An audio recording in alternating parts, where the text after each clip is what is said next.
औज़ुबिल्लाहि बिस्मिल्लाहिर्रहमानिर्रहीम। Online classes में एक बार फिर आपका खैर मकदम है। ग्लोब आपने पढ़ा, तो ग्लोब के बारे में आपने जानकारी हासिल की कि हम किस तरह से उसे इंफॉर्मेशन गैदर कर सकते हैं। उसके बाद आता है मैप। तो मैप से हम किस तरह की मदद ले सकते हैं और मैप क्या चीज़ है। मैप यानी कि नक्शा। You learned in the previous chapter about the advantage of A globe. पिछला चैप्टर जो आपने पढ़ा था ग्लोब लॉन्गिट्यूड्स एंड लैटिट्यूड्स, उसमें आपने पढ़ा कि उसके फ़ायदे क्या हैं। हर globe has limitations as well, लेकिन जो ग्लोब है उससे हम कितनी इंफॉर्मेशन हासिल कर सकते, उसकी कुछ लिमिटेशंस हैं, कुछ चीज़ें हम उस पर नहीं देख सकते हैं, उसकी कुछ लिमिटेशंस हैं। A globe can be useful when we want to study the earth as a whole. अगर हम पूरी ज़मीन के बारे में जानना चाहें तो हाँ, ग्लोब हमारे काम आ सकता है। लेकिन अगर हमें किसी पार्ट की ज़रूरत है, ठीक है, किसी हिस्से की को जानना है, but when we want to study only part of the earth, जब हम ज़मीन के किसी हिस्से की तरफ ध्यान देना चाहें, उसकी स्टडी करना चाहें, तो ग्लोब हमारे काम नहीं आ सकता। तो हमें क्या चाहिए? मिसाल के तौर पर हमें डिस्ट्रिक्ट की इंफॉर्मेशन चाहिए, किसी कंट्री की इंफॉर्मेशन चाहिए, किसी तहसील की या किसी गांव की इंफॉर्मेशन चाहिए, तो उसके लिए हमें मैप चाहिए। मैप क्या होता है? मैप इज अ रिप्रेजेंटेशन और a drawing on the earth surface और a part of it drawn on a flat surface according to scale. तो ये एक फ्लैट सरफेस एक चार्ट पे बनता है, एक शीट पे बनता है, फ्लैट सरफेस पे बनता है। इसकी एक स्केल होती है, but it is impossible to flatten a round shape completely. चूंकि अगर हम चाहें कि ज़मीन का इतनी बड़ी ज़मीन है, इसकी हम फ्लैट शेप बनाएं, वो मुमकिन नहीं है। इसलिए हम पार्ट्स में इसकी बनाते हैं। We find that maps shows a small area and a few facts. आपने देखा होगा, अगर नहीं देखा है कभी स्कूल पे देखेंगे आप, ये जो मैप होता है ये छोटे से एरिया को कैप्चर करता है और कुछ चीज़ों को बयान करता है। एंड अदर मैप में contain as many as a book. तो इसी तरह दूसरा मैप जो है वो एक बुक की तरह काम करता है। When maps are put together we get an atlas. जब हम एक मैप्स का एक बुक देखते हैं जिसमें सिर्फ मैप होते हैं, political map, physical map, rain forests, food, जहाँ पे फूड ग्रो होता है, इंडस्ट्रीज वगैरह, तो जब ये सब मैप एक किताब में होंगे तो उसे हम एटलस कहते हैं। उस किताब को एटलस कहते हैं। Atlas are of various size, और जो एटलस होते हैं बहुत साइजेस के होते हैं, उनके बहुत साइज होते हैं। Measurements drawn on different scales, उनका मेजरमेंट जो होता है डिफरेंट स्केल उनकी होती है। Maps prove more information than a globe. तो जो मैप होते हैं वो ग्लोब से ज़्यादा इंफॉर्मेशन हमें प्रोवाइड करते हैं। They are of different types, इनकी बहुत सी किस्में हैं। Some of them are described as below. कुछ जो है उनकी जो इंफॉर्मेशन जो है, कुछ मैप्स जो है उनकी किस्में जो है नीचे दी गई हैं। पहला जो है वह फिजिकल मैप। क्या है physical map? Map showing natural features of the earth such as mountains, plateaus, plains, rivers, oceans etcetera called physical और रिलीफ मैप्स। ऐसे मैप होते हैं जिस पे हमें दिखाई दे माउंटेन्स, पहाड़ हों, प्लेटोज हों, प्लैन्स, दरिया, समंदर वगैरह, ऐसी ऐसी चीज़ें जो कुदरती होती हैं। तो ऐसे मैप्स को हम फिजिकल मैप कहते हैं। क्या कहते हैं? Physical map. इसी तरह होता है दूसरा पॉलिटिकल मैप। ठीक है, तो पॉलिटिकल मैप किसे कहते हैं? जिसमें हम देखते हैं map showing cities, towns, village and different countries and states of the world with their boundaries are called political maps. तो पॉलिटिकल मैप्स किसे कहते हैं? जिससे हमें पता चले गांव कहाँ से कहाँ तक है, सिटी के बारे में पता चले, टाउन को जो दिखाए, कंट्रीज दिखाए और बाउंड्रीज दिखाए, इंटरनेशनल बाउंड्रीज दिखाए, तो उनको हम क्या कहते हैं? Political maps. ठीक है, हदबंदी जिनमें यहाँ पे होती है। और होते हैं थेमेटिक मैप्स, तीसरी किस्म है। Some maps focus on specific information. कुछ मैप्स होते हैं जो कुछ खास इंफॉर्मेशन रखते हैं, सच एज रोड मैप्स। कोई मैप होता है जो हमें रोड दिखाता है, कहाँ से कहाँ, Airways, railways, road. Rainfall maps अलग होते हैं कि किस जगह पे दुनिया में कहाँ पे ज़्यादा बारिश पड़ती है, कंट्री वाइज भी होता है, स्टेट वाइज भी होता है। Map showing distribution of forests. कुछ मैप ऐसे होते हैं जो दिखाते हैं कि फॉरेस्ट्स कहाँ हैं, कैसे हैं। इंडस्ट्रीज दिखाते हैं, और इन्हें हम थीमेटिक मैप्स कहते हैं क्योंकि इनमें एक मखसूस इंफॉर्मेशन होती है। Suitable titles are given on the basis of information provides in these maps. तो मैप्स में जो इंफॉर्मेशन दी हुई होती है उसी के हिसाब उनके नाम भी रखे जाते हैं।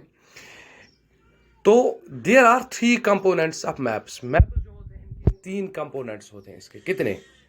3 कंपोनेंट्स। एक होती है डिस्टेंस, हाँ, दूसरी होती है डायरेक्शन और तीसरा होता है सिंबल। ठीक है, इनको जानना जरूरी है। जब मैप पढ़ना हो तो इन चीजों का जानना जरूरी है, डिस्टेंस, डायरेक्शन एंड सिंबल। तो सबसे पहले हम डिस्टेंस की बात करेंगे। Maps are drawings which reduce the entire world or a part of it fit on a sheet of paper। तो मैप्स जो होते हैं ये एक ड्राइंग होती है जो हम हाथ से बनाते हैं, या उस जो इसे बनाते उसे कार्टोग्राफर कहते हैं। तो वो जमीन के एक हिस्से को, किसी पार्ट को उस पे लाते हैं, और we can say maps are drawn to reduced scales, या हम ये कह सकते हैं कि इनको रिड्यूस्ड स्केल के बनाते हैं, यानी कि उनकी स्केल कम की जाती है। But this reduction is done very carefully so the distance between the place is real. तो वो इस तरह से अंजाम दिया जाता है, इस तरह से बनाया जाती है इसकी स्केल, ताकि इसमें कोई फर्क ना पड़े, ताकि जब हम मैप खोले तो हमें ये आसानी से पता चले कौन सी जगह कहाँ तक कितनी दूर है, और इसमें डिस्टेंस कितनी है, और किस साइड में है, नॉर्थ में है, साउथ में है, ईस्ट में है, वेस्ट में है ना, किस डायरेक्शन में है। पूरी तरह से हमें इस बात का पता चलता है। It can only be possible when A small distance on paper represents a large distance on the ground. ये तभी मुमकिन है जब हम बहुत सारी डिस्टेंस एक पेपर के शीट पर, कागज पे उतारेंगे, उस पे बनाएंगे। Therefore a scale is chosen for this purpose. तो इसके लिए हमें एक स्केल की जरूरत पड़ती है। तो स्केल क्या है? Scale is the ratio between the actual distance on the ground and the distance from shown on the map. For example, the distance between your school and your home is 10 kilometers. If you show this 10 kilometers distance by 2 centimeters on a map, it means 1 centimeter on the map will show 5 kilometers on the ground. The scale of your drawing will be 1 centimeter equal to 5 centimeters. The scale is very important. In any map, if you know the scale, you will be able to calculate the distance between any two places on the map. तो scale क्या है? अगर फर्ज कीजिए आपके घर और school के दरमियान 10 किलोमीटर का फासला, यानी कि आपके घर से अगर हम स्कूल तक जाएंगे तो 10 किलोमीटर चलना पड़ेगा। अब अगर हमें ये मैप पे दिखाना है, हम दिखाएंगे कि 2 सेंटीमीटर जो है 10 किलोमीटर के बराबर है। उसका मतलब हुआ कि अगर हम 1 सेंटीमीटर उस पर मेजर करेंगे तो हमें पता चलेगा कि हम 1 सेंटीमीटर देखेंगे तो हमें पता चलेगा कि ये 5 किलोमीटर है, यानी कि इसकी स्केल बनेगी 1 सेंटीमीटर 5 किलोमीटर। समझ में आई बात? आपके घर से 10 किलोमीटर या 2 किलोमीटर मान लेते हैं, आपके घर से 2 किलोमीटर है स्कूल दूरी पर। आपका घर जो है, आपका स्कूल जो है आपके घर से 2 किलोमीटर की दूरी पर है। तो हम क्या करेंगे? हम स्केल बनाएंगे कि 1 किलोमीटर जो है, 1 किलोमीटर बराबर है 1 सेंटीमीटर के। तो हमें पता चलेगा कि इसकी स्केल जो है 1 centimetre is equal to 1 kilometre. तो अगर हमें कहीं पे अब उसी तरह से उसको आगे भी बढ़ाएंगे उस मैप को, तो हमें पता चलेगा जहां पे 2 सेंटीमीटर आएंगे, यानी कि वहां से वहां तक 10 किलोमीटर 2 किलोमीटर है। 3 सेंटीमीटर आएंगे तो 3 किलोमीटर। इस हिसाब से मैप की जो स्केल है वो बनती है। When a small area like your village or town is to be shown on a paper, then we use a large scale that is 5 centimeter। तो अगर हम छोटे से इलाके, गांव का या अपने विलेज या टाउन का बनाते हैं तो उसके लिए हमें लार्ज स्केल मैप बनाते हैं, यानी कि उसमें हम 5 सेंटीमीटर का इस्तेमाल करते हैं, यानी कि बहुत बड़ी स्केल होती है ये 5 सेंटीमीटर। हम कहीं कहीं पे 5 जो है सेंटीमीटर हमें 100 किलोमीटर में भी इसको कहना कि पड़ता है कि ये 100 किलोमीटर के बराबर होगा। On the map shows 500 metres only on the ground, ताकि हमें दिखाना पड़े कितना? 5 सेंटीमीटर 500 मीटर के बराबर दिखाना पड़ेगा, यानी कि ये इसको हम लार्ज स्केल कहेंगे। जब हम छोटा एरिया होगा मैप पे उतारना हो तो हम उसे क्या करते हैं? लार्ज स्केल में बनाते हैं। It is called a large scale map. अब आई बात डायरेक्शन की। Most maps contain an arrow marked with the letters N at the upper right hand corner। आपने देखा होगा स्कूल में मैप के ऊपर लिखा होता है मैप के कैपिटल N। इसका मतलब क्या है? इस तरह लिखा होता है N। तो इसका मतलब है नॉर्थ, यानी कि ऊपर का हिस्सा जो है मैप का वो नॉर्थ है। ठीक है, this arrow shows the northern direction, it is called the northern line. इसे हम क्या कहते हैं? Northern line. अच्छा, When you know the north, जब आपको पता चला कि नॉर्थ ऊपर है मैप के, you can find out other directions, तभी आपको बाकी डायरेक्शंस के बारे में पता चलेगा। For example east, west and south, there are 4 major direction. हमारे पास 4 डायरेक्शन है। अगर इस तरह से दिखाया गया है कि ये नॉर्थ है, तो आपको पता चल गया ये जो नीचे है ये साउथ है। इस तरह से यहाँ ईस्ट है और यहाँ क्या है? वेस्ट है। इस तरह से जब आपको नॉर्थ पता चला तो बाकी 3 डायरेक्शन जो है या आपको खुद ब खुद पता चल जाएंगे। ठीक है,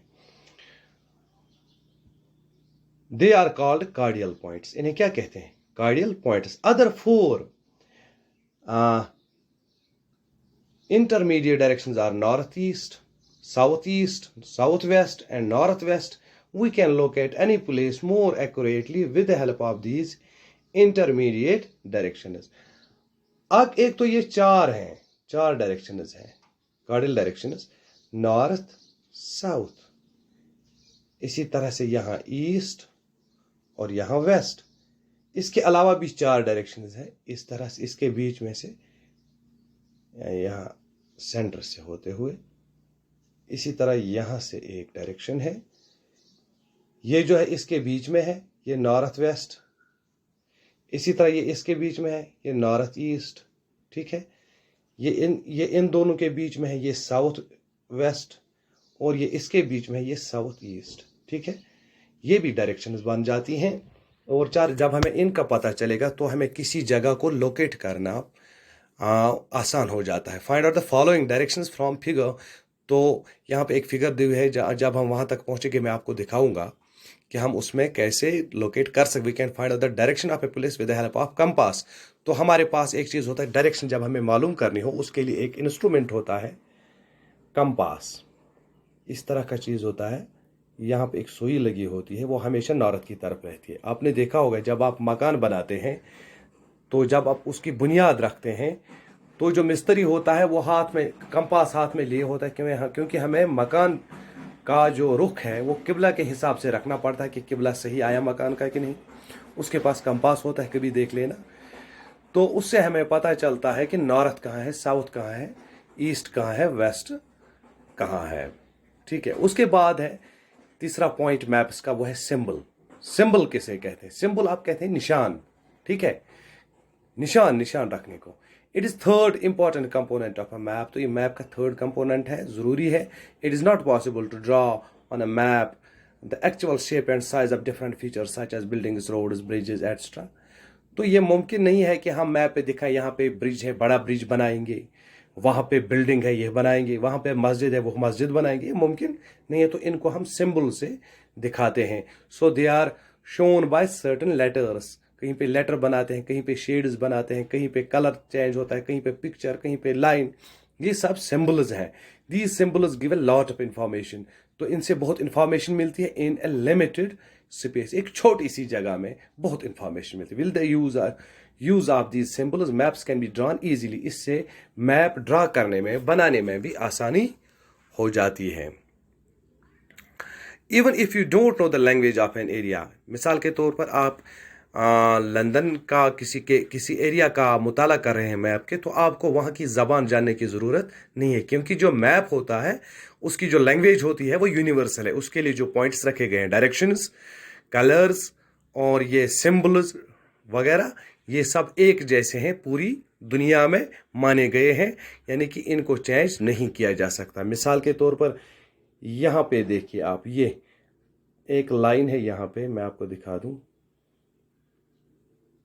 ये यहाँ पे डॉटेड लाइन है ना, एक लाइन इस तरह फिर डॉट, एक लाइन इस तरह फिर डॉट, ये वाली लाइन, ये इंटरनेशनल बॉर्डर के लिए इस्तेमाल किया गया है। आप इंडिया का मैप देखिए, इंडिया ने मैप जो बनाया गया हो, बरतानिया का देखिए, अमेरिका का देखिए, चाइना का देखिए, जहाँ कहीं का भी देखिए, ये इंटरनेशनल बॉर्डर के लिए ही इस्तेमाल होगा। इसी तरह मॉस्क के लिए ये, चर्च के लिए ये, ठीक है, इसी तरह हर एक के लिए, यहाँ पे ये जंगलात के लिए वगैरह, ये सब चीज़ें जो है ये इंटरनेशनली माने जाते हैं, इनमें चेंज नहीं आएगी। ठीक है, तो आज के लिए इतना ही।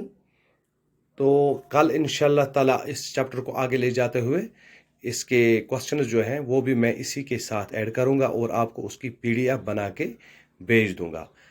तो इस जो आपकी किताब है ज्योग्राफी है क्लास 60 की, आपको क्या करना है, पेज नंबर 27 है, ये नहीं 26 है ये, तो 26 पेज है ये, चैप्टर 4। आप अपनी किताब खोलना, जहाँ कहीं पे भी समझ ना आए, कहीं पे डिफ़िकल्ट महसूस हो, मुश्किलात हो, तो मुझे कॉल करना।